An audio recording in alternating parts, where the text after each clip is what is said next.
Strange, why would I feel in my eyes?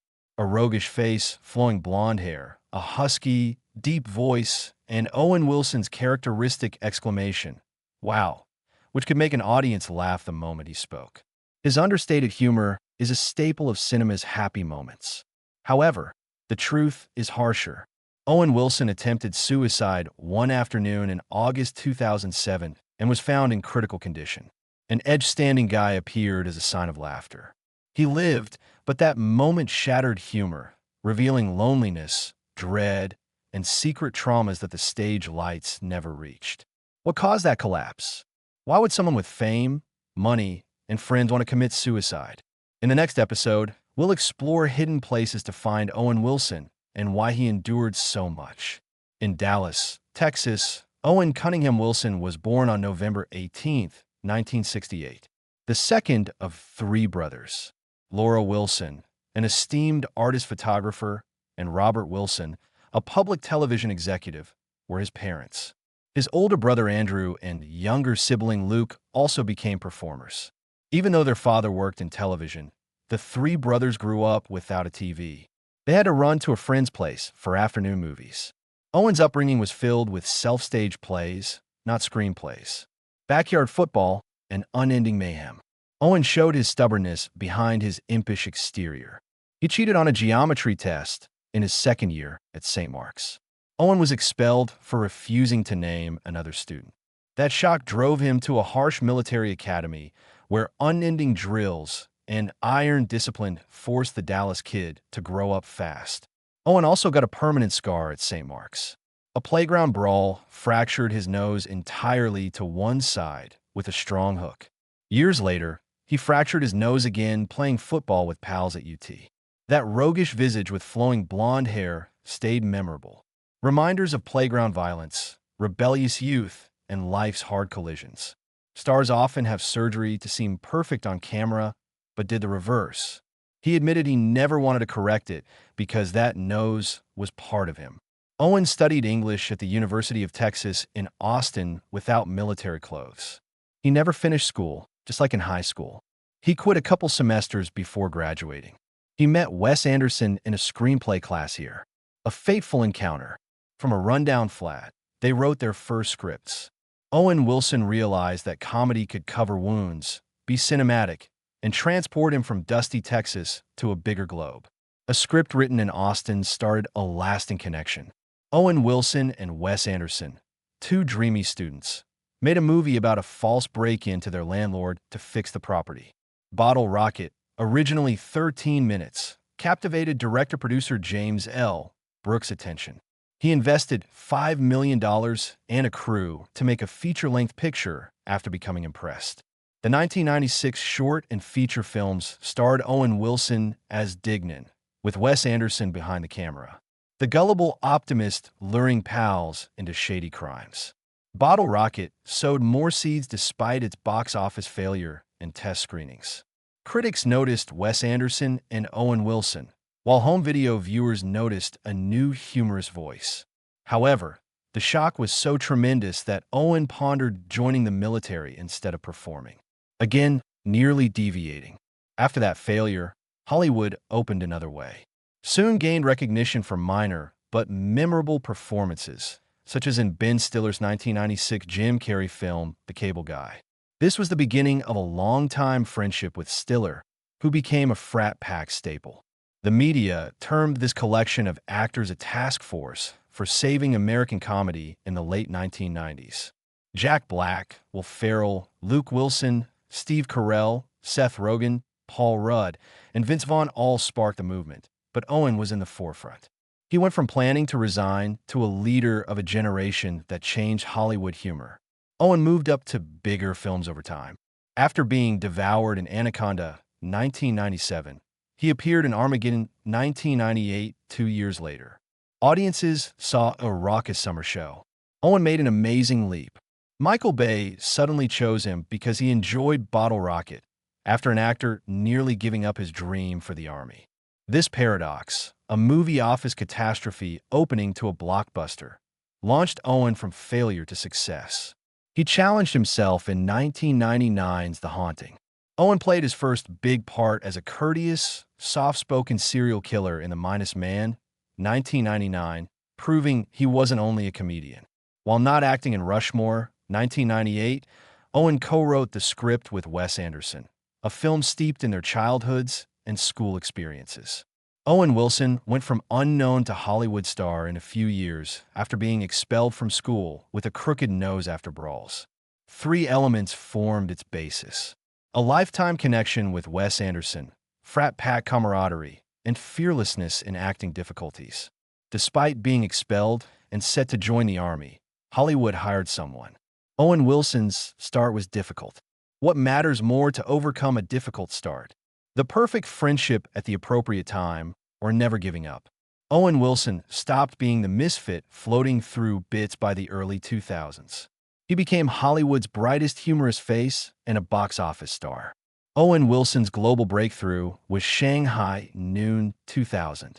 This was a meeting of contrasts, not just another US-Hong Kong collaboration. Jackie Chan, the meticulous martial artist, and Owen Wilson, the lovely but foolish cowboy. The fire and water contrast formed a golden formula, punches and lines, that had audiences worldwide in stitches. Ironically, both stars, so easy on television, fear horses behind the scenes. Despite growing up in Texas, Wilson had never rode one, and Jackie Chan wasn't comfortable either. Cowboy and bodyguard roles required intense training. Director Tom Day loved Owen's improvised lines and scenes for Roy O'Bannon, a rock star-like bandit who liked brothels and tequila. Not every scenario was fun. Owen was buried in sand, surrounded by mosquitoes and trained vultures. Owen was in agony and frightened about a bite after the trainers hid raw meat behind his ear to attract the birds. Those moments and Wilson's smooth banter with Jackie Chan made the encounter unique and tested his grit. The prize was clear. Owen went from sidekick to global celebrity after the action comedy grossed nearly $100 million, a huge sum for the time. As Jackie Chan's perfect counterpoint, he was no longer the crooked-nosed man who says wow. Few Hollywood performers could claim that. The triumph led to Shanghai Nights, 2003, confirming Owen Wilson's place among Hollywood's top earners of the new decade. He then had a string of hits, including Meet the Parents, 2000, and its sequels, making him Ben Stiller's perfect romantic opponent. The 2001 film Zoolander made him into Hansel, a deliriously trendy figure with a statement, "So hot right now," becoming a pop culture meme. The people saw him as the face of a whole comedy wave, not just an actor. Amazingly, Owen worked with Wes Anderson while making audiences laugh hysterically. He co-wrote and acted in The Royal Tenenbaums, 2001, getting an Oscar nomination for Best Original Screenplay. A successful comedian and an Academy Award-winning writer met again. The 2005 comedy Wedding Crashers was a smash. The picture grossed approximately $300 million globally, revitalizing R-rated comedy. Audiences rushed to theaters to watch Owen Wilson and Vince Vaughn crash high society weddings, with critics calling their connection unfakeable. The portrayal of John Beckwith made Owen an A-list celebrity who could draw crowds alone. It's amazing that this success was founded on exceptional freedom. On set, director David Dobkin urged Wilson and Vaughn to improvise and chat naturally. Many memorable comments weren't in the script, but they felt so authentic that they made the duo a living comedy machine. And then Owen broke out in a cold sweat behind the scenes. Uneasy encounter with Jane Seymour. He was flustered at first, but he turned the embarrassing situation into a hilarious moment by pushing past it.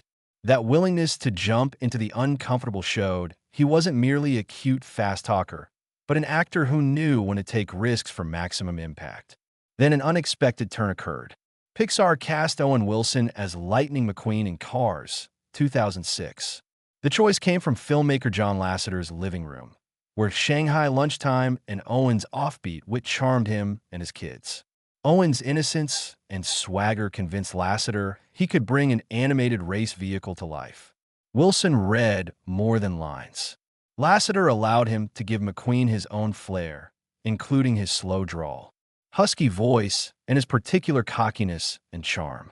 From wow to cacho, Owen Wilson developed a global brand. Cars and its two sequels grossed billions, making Owen one of the rare two-generation stars who made adults laugh in R-rated comedy and became part of millions of kids' childhood memories. Owen Wilson's career continued. He continued to defy comedy conventions. Owen's Texas charm and nostalgic romance in Midnight in Paris, 2011, won him a Golden Globe nomination and made it Woody Allen's highest-grossing film. His 2017 film Wonder brought spectators to tears as a caring father, linking his name to sentimental family values.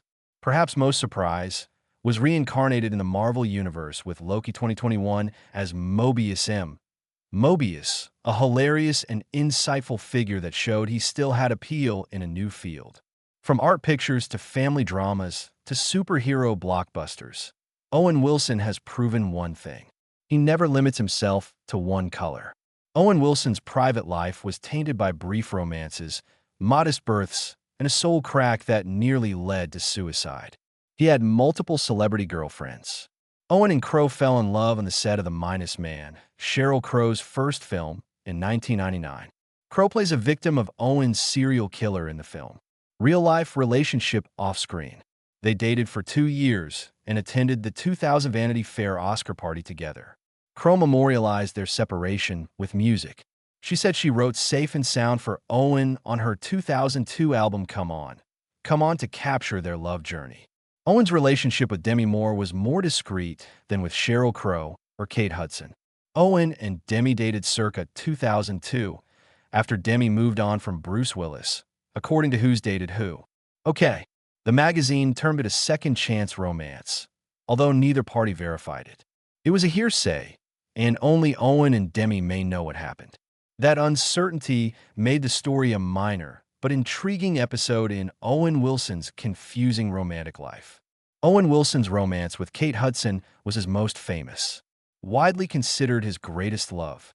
They met while filming You, Me, and Dupree, 2006, while Kate was married to musician Chris Robinson. Hudson and Robinson divorced a month after the film's debut and by year's end. Kate and Owen began dating soon after, becoming Hollywood's most watched pair. Cowan seemed like an explosive and fragile love to the public. Owen and co-star Matt Dillon reported falling for Kate on sight, while the press called it a rebound romance to fill the emptiness following a divorce.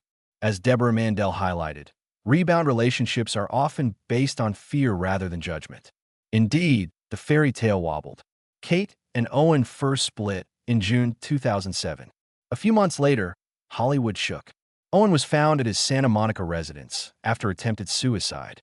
He was practically comatose and wounded from his wrists when emergency personnel arrived. The media said that Owen had become addicted to heroin and cocaine and that his hard partying had driven him to the brink. Close friends disputed his substance abuse, but Owen's quiet reinforced rumors. Courtney Love publicly accused Steve Coogan of leading Owen into darkness. Despite nothing being proved, rumors and childhood despair converted the 2007 crash into a years-long psychological fissure. Despite the Wilson family's denial, the media persistently linked the breakup with Hudson to it. Some sources say Owen's family forbade Kate from seeing him in the hospital for fear she would worsen his condition. Owen had considered Kate the one woman he loved, and seeing her date Dax Shepard 3 months after their divorce saddened him, according to friends. Owen told friends he didn't want to die after being saved, solely to ease discomfort. That moment cast a lengthy shadow on his life. After a 2008 birthday party in Miami and a 2009 reconciliation attempt, Kate appeared with Alex Rodriguez, ending a 3-year on-and-off romance. Hudson said, "Owen's a lovely person and I loved him very much," years later. "I wish him all the best." For Kate Hudson, it was just a beautiful chapter that had closed. But for Owen Wilson, it remained the fateful romance and the very catalyst that pushed him into the darkest moment of his life in 2007. After Hudson, Owen became the father of 3 children with 3 different women. With Jay Duell, he welcomed his first son Robert Ford Wilson, born January 14, 2011. Once proudly shared that he mastered diaper changing from day one, and the experience made him realize he was a more capable father than he had imagined. As Ford grew, he inherited his father's sense of humor. On The Ellen Show in 2017, Owen laughed that everything Ford says is the funniest thing ever.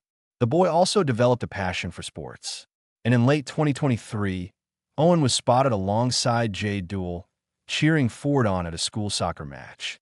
In 2014, Owen welcomed his second son, Finn Linkvist Wilson, with Caroline Linkvist, his personal trainer, who at the time was still legally married to physician Rita Chopra. Finn's birth stirred gossip, but for Owen, the boy was pure joy. In Esquire 2021, Owen recalled nervously clipping Finn's nails, both holding their breath hoping not to nick the skin. And when it was done, Finn whispered to his brother, for no reason. A tiny moment, yet one that captured the Wilson family's innate wit. But the story of his youngest child was shrouded in shadows. On October 9th, 2018, Vernie Vongsvierts gave birth to daughter Lila Aranya Wilson. According to Us Weekly, in a court document from June that year, Owen had checked the box, no visitation. Vernie repeatedly called on him publicly to meet his daughter, pointing out the irony of Owen often playing Tinder fathers on screen while never once holding his own child in real life. Lila needs a father, she told Daily Mail in 2019, even insisting the girl resembled Owen in many ways. By Lila's third birthday in 2021, Vernie confirmed he still hadn't met her. Though he provided financial support, it couldn't fill the emotional void. In 2022, Vernie shared photos of the two celebrating Lila's fourth birthday, affirming that the little girl was growing up with love, but missing a vital half. After all the heartbreaks in love and the unhealed wounds in his private life, many thought Owen Wilson would falter. Yet that very paradox became part of his legacy.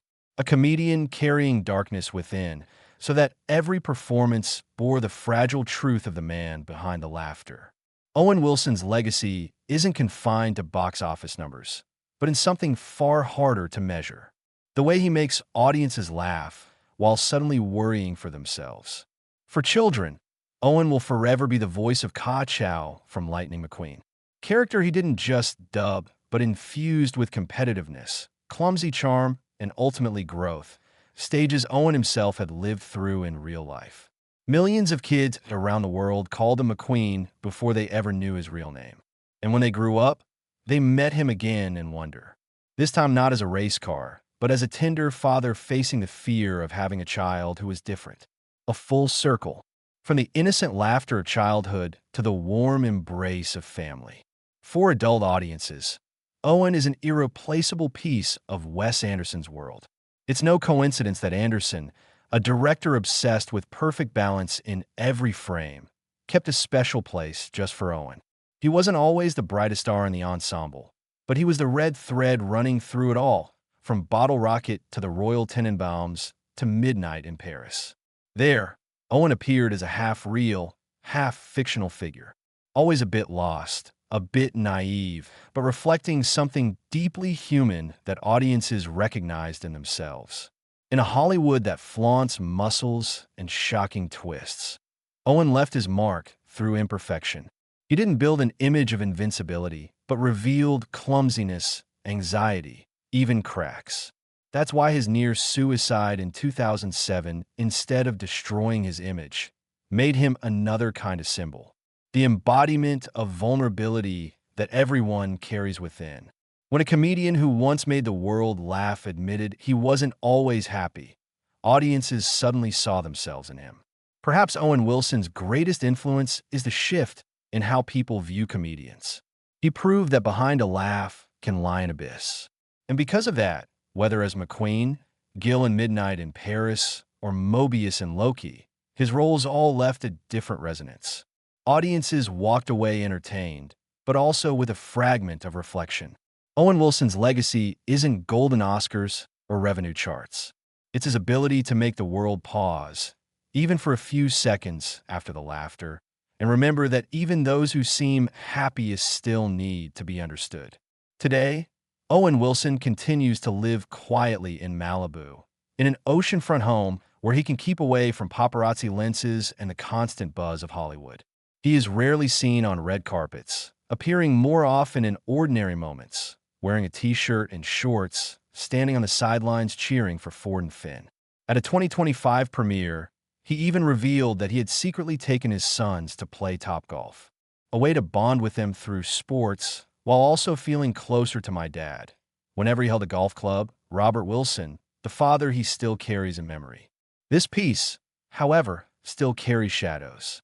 With Lila, his youngest daughter born in 2018, Owen has never been seen publicly by her side. Each birthday, her mother shares photos and mentions the absence painful paradox when audiences recall how often Owen plays gentle fathers on screen. In 2025, he made a surprising comeback with Stick on Apple TV+, where he not only starred but also produced. The show cast him as Price Cahill, a fallen former golf pro who becomes the coach of a gifted teenager. Preparing for the role by learning golf turned into something personal from someone who had never played. Owen trained relentlessly and suddenly realized many of his swings mirrored his father's style. It was a way to reconnect, he admitted. The series quickly earned a Season 2 renewal thanks to high viewership, proving that even in his 50s, Owen could still find a fresh breakthrough for his career. Beyond Stick, he is also set to return in Meet the Parents 4, star in the action film Runner Shot in Australia, and headline the comedy Rolling Loud with Matt Reef, a story about a father trying to bond with his child through a music festival. He and Vince Vaughn even reunited for a commercial campaign, rekindling memories of their Wedding Crashers heyday. Alongside his work, Owen has revealed more of his offbeat personal side. On Hot Ones in early 2025, he munched through spicy peppers while trying to guess taglines from his own movies and failed. Laughing, he admitted, "I can't focus with this heat." The moment went viral, showing fans that even a seasoned star can still be disarmingly human. In another interview with CBS News, Owen reflected on his journey. Golf has given him peace, and cinema offered him a second chance after the darkest days. He called himself a survivor through depression, substance struggles, and broken romances. His old line from Esquire 2021 still resonates. "I still laugh, but I'm not always happy." And it is precisely this contrast, laughter for the world, yet silence deep within, that defines the true portrait of Owen Wilson today. Owen Wilson once had it all: fame, glory, and romances that filled countless tabloid pages. But in one August afternoon in 2007, he nearly lost his life when despair pushed him to the fragile line between life and death. Had he let go, his story would have ended as a tragedy. But Owen did not stop there. Today, in his 50s, he is no longer the fast-talking cowboy racing across the screen, but a man who has learned to listen to himself. The Malibu Sea, afternoons watching his sons play soccer. These are not just pastimes, but anchors that keep him standing. He doesn't hide the cracks in his soul, yet he refuses to let them define his whole being. Owen Wilson's journey reminds us, no one is immune to darkness, not even those best at making others laugh. But true value doesn't lie in concealing pain. It lies in daring to live with it and still smile. Sometimes the greatest victory is not a career-defining role or a box office record, but the daily choice to keep moving forward in search of genuine laughter. And what about you? Looking back at Owen Wilson's tumultuous journey, have you ever asked yourself, where does the laughter in your life come from? And is it enough to keep you balanced between heartbreak and hope? Share your thoughts in the comments, and don't forget to hit subscribe so you can join us in discovering stories that are more real than any movie.